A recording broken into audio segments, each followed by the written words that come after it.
So the purpose of divine books, this is, I mean, narrated in the Quran, in this Quranic verse. It says, وَأَنزَلَ مَعَهُمُ الْكِتَابَ بِالْحَقِّ لِيَحْكُمَ بَيْنَ النَّاسِ فِي مَا اخْتَلَفُوا فِيهِ, which means, and with these prophets, he sent down his book as the decisive truth, so that it may settle these differences between people.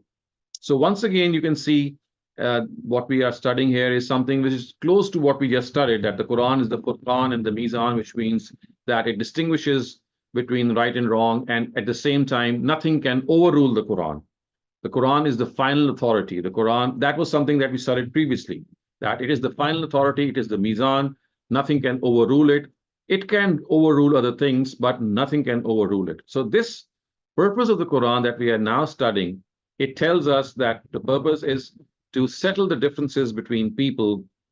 So there could be a number of differences that have arisen, and I think I can maybe cite a lot of examples, but one thing that comes to my mind immediately is that, for example, if the question is that what exactly is the political system which Islam or religion will institute, or if in the absence of the Quran, let's say if we don't have the Quran's guidance, what would be the right way to govern? So we have a couple of models. So we have, for example, a monarchy, which is like a dictatorship in which just a single person is the ruler.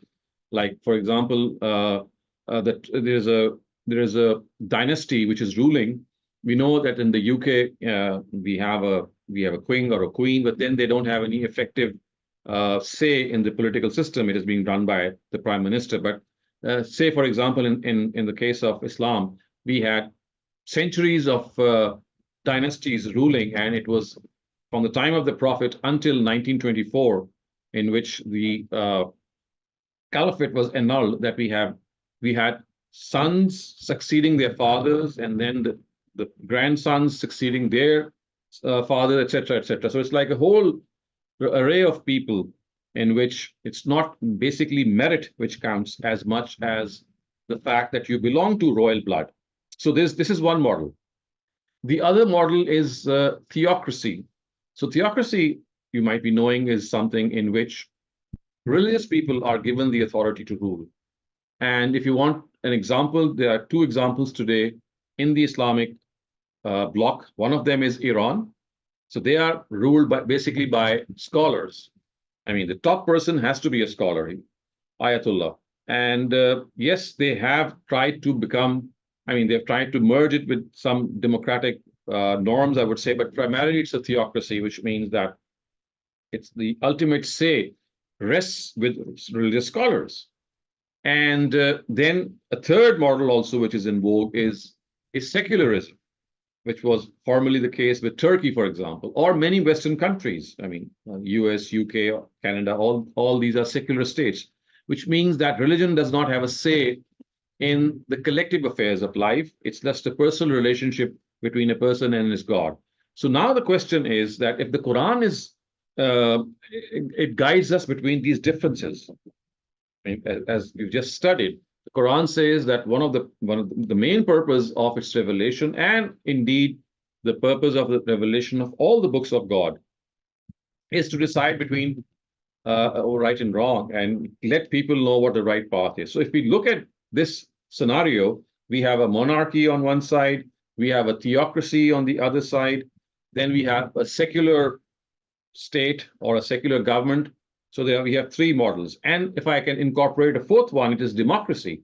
So many Muslim countries today have democracy. For example, we have Indonesia, we have Malaysia, we have Pakistan, and many other countries which say that they are following a democracy. So now the question is that we have four models: democracy, theocracy, and monarchy, and then no concern of religion with state, which is secularism.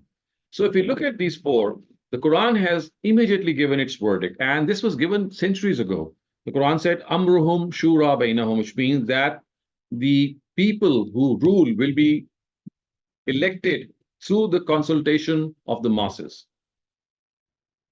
People who rule, amruhum shura bainahum. It means that their system is based on the consultation of the masses which constitute that country.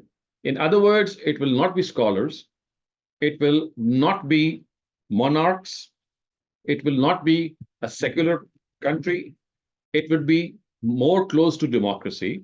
Or, I mean, the Quran does not use the term democracy, it uses the word consultation. The Arabic words is shura, it's like shura, and it means to consult the masses. So if you take this term, you'll see that the Quran has given its verdict and has said that if you would like yourself to be governed, then let it be the will of the people over which, I mean, the will of the people, which means the people that who are present in a particular country, they should choose their ruler.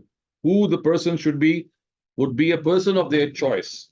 It should not be a person who is their son or daughter merely because he or she is the son.